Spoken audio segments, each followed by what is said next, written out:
आप देख रहे हैं न्यूज नाउ 24/7। ताज़ा खबरों के लिए हमारे साथ बने रहें। उत्तराखंड के मुख्यमंत्री पुष्कर सिंह धामी ने चारधाम यात्रा के शुभारंभ के अवसर पर श्रद्धालुओं को शुभकामनाएं दी।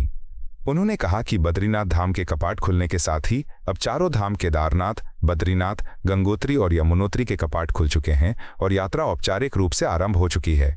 मुख्यमंत्री ने सभी श्रद्धालुओं की सुरक्षित, सफल और निर्विघ्न यात्रा की कामना की। पुष्कर सिंह धामी ने प्रधानमंत्री नरेंद्र मोदी के नेतृत्व में हो रहे तीर्थ स्थलों के विकास कार्यों की सराहना की।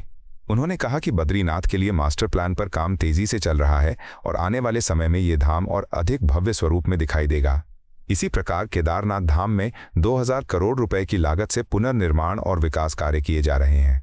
वर्ष 2013 की त्रासदी में तबाह हुए इस पवित्र स्थल को फिर से संवारने का कार्य प्राथमिकता के साथ किया जा रहा है।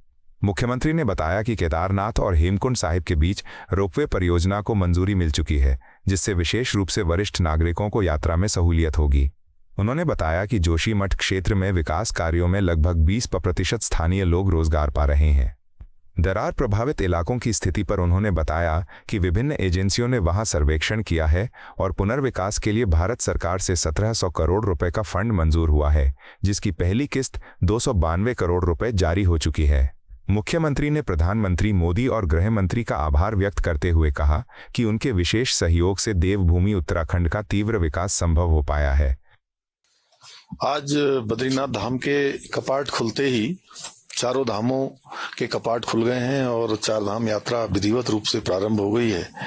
मैं सभी तीर्थ यात्रियों के मंगल के लिए उनकी मनोकामना भगवान पूर्ण करें। भगवान बद्री विशाल से हमारे सभी धामों से प्रार्थना करता हूं कि भगवान उनकी यात्रा को निर्बाध रूप से बिना किसी परेशानी के, बिना किसी बाधा के संपन्न करें। और पिछले सालों में जो बद्रीनाथ का मास्टर प्लान आदरणीय प्रधानमंत्री श्री नरेंद्र मोदी जी के नेतृत्व में यहाँ पर उस पर काम प्रारंभ हुआ है। बहुत तेजी से काम चल रहा है। आने वाले समय में बद्रीनाथ धाम हमारा जो है भव्य और दिव्य और बनेगा, एक नए स्वरूप का आकार लेगा।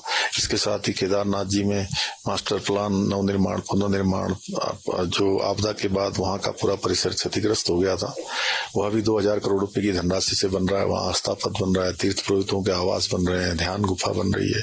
साथ में हमारा जो है शंकराचार्य जी की समाधि वहां पर स्थापित हो गई है। आस्था पथ बना है, यात्रियों के लिए सेट बनाया जा रहा है कि जिनसे उनको दर्शन में किसी प्रकार की परेशानी न हो।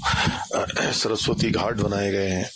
ऐसे अनेक कार्य वहां पर हुए हैं। आदरणीय प्रधानमंत्री जी का मैं धन्यवाद करता हूं कि उनका जो वो बाबा के अनन्य भक्त हैं, हमारे धामों के भक्त हैं, देवभूमि उत्तराखंड से उनका विशेष लगाव है। उसके कारण से यहाँ पर तेज गति से विकास आगे बढ़ रहा है। अभी मास्टर प्लान के साथ साथ केदारनाथ और हेमकुंड साहिब का रोपवे भी स्वीकृत हुआ है, जिससे आने वाले वर्षों में जब रोपवे का निर्माण कार्य हो जाएगा तो समस्त श्रद्धालुओं को, शारीरिक रूप से कमजोर लोगों को, वृद्ध लोगों को, उनकी यात्रा भी आसानी से इन धामों की हो सकेगी।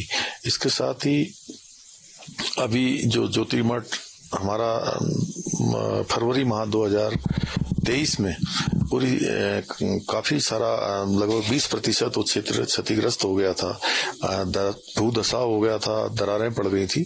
उसके लिए भारत सरकार की और राज्य सरकार की अनेक एजेंसियों ने यहाँ पर काम किया, सर्वे किया।